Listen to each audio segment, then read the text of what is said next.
In this video, we will write a Python function that splits a given string into two halves and swaps them.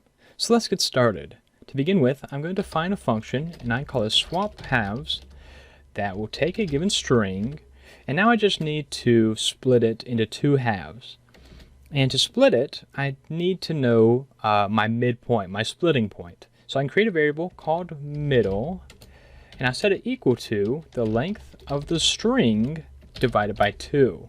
And I'm going to use floor division, as it will give me an integer or a whole number, which is the midpoint.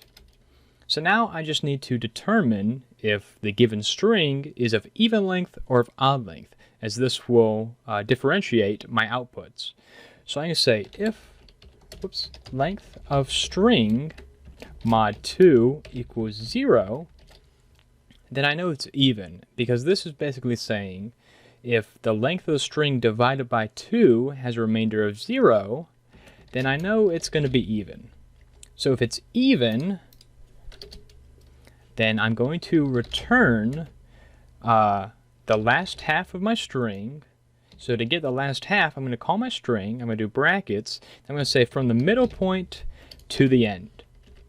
And then I'm going to add my first half of the string, so I'll call string again, and then I'll start from the beginning, which is 0, the beginning index, beginning character, and then to middle.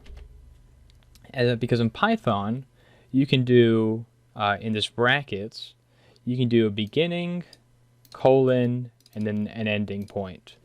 All right, so that's even, but now I need to say otherwise, if it's odd length, so I can return, so I need to get the last half, and do middle, but I'm going to do +1, and then to the end, because I want this middle character to stay in the middle. And then I'm going to simply add the first half again, string 0 to middle.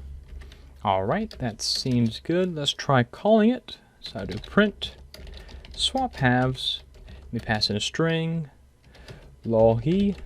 Let's try running it. And we get hello. All right. So let me try a different word. Let me try even now. Wow. Let's try running that. And we get wowzer. All right. That's pretty much it. Hope this is helpful. If you have a prompt you'd like me to try, please leave them in the comments below. Otherwise, thank you for your time.